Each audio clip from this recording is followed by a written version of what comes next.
Military nursing service, जिसे हम MNS भी कहते हैं, उसमें 2026 के लिए कौन कौन अप्लाई कर सकता है, क्या योग्यताएं चाहिए, चलिए आज इसी पर विस्तार से बात करते हैं। अगर मिलिट्री नर्सिंग में करियर बनाने का ख्याल मन में है तो ये जानना बहुत ज़रूरी है कि आप इसके लिए योग्य हैं या नहीं।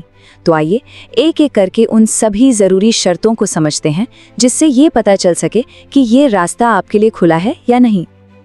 तो शुरुआत करते हैं सबसे बेसिक क्राइटेरिया से, यानी कौन लोग हैं जो इसके लिए अप्लाई कर सकते हैं। देखिए, दो सबसे पहली और सबसे ज़रूरी शर्तें हैं।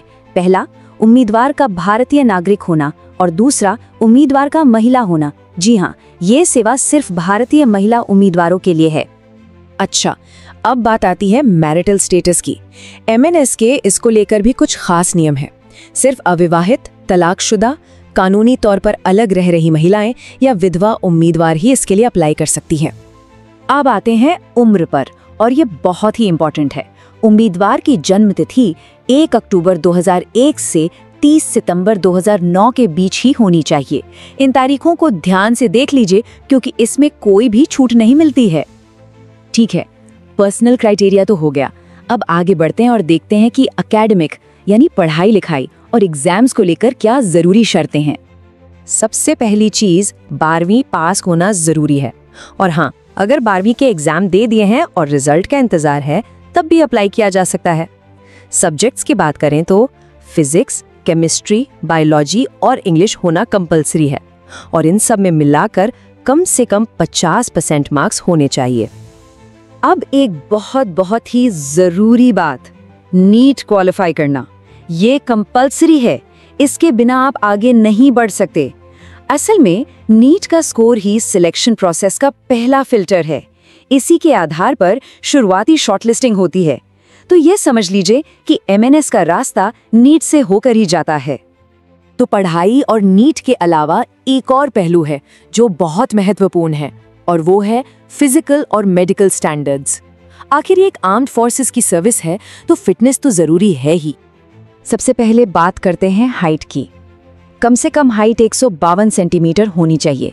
हाँ, जो उम्मीदवार पहाड़ी या नॉर्थ ईस्ट के इलाकों से आते हैं उन्हें थोड़ी सी छूट दी गई है। उनके लिए मिनिमम हाइट 147 सेंटीमीटर है। और सिर्फ हाइट ही नहीं, एक पूरा डिटेल्ड मेडिकल एग्जामिनेशन होता है। इसमें यह पक्का किया जाता है कि उम्मीदवार सर्विस के लिए पूरी तरह से मेडिकली फिट है या नहीं। तो जो भी तय किए गए मेडिकल स्टैंडर्ड्स हैं उन्हें पूरा करना ही होगा। तो मान लीजिए कि कोई इन सभी क्राइटेरिया को पूरा करता है, तो फिर आगे क्या होता है? एप्लीकेशन से लेकर फाइनल एडमिशन तक का सफर कैसा होता है? आइए इस पूरी प्रक्रिया पर एक नजर डालते हैं। ये पूरा सिलेक्शन प्रोसेस कई स्टेज में होता है।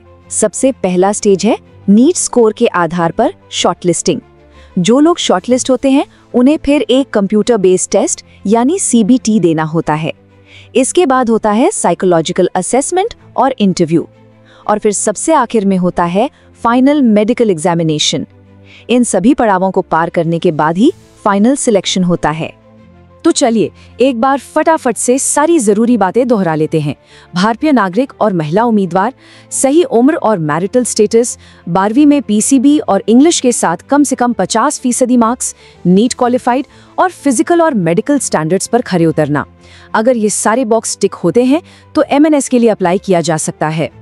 तो एलिजिबिलिटी का पूरा खाका अब आपके सामने है। जो भी इन शर्तों को पूरा करते हैं उनके लिए अगला सवाल बहुत पर्सनल है कि क्या सेवा का ये जीवन उनका अगला अध्याय है? फैसला उनका अपना होगा।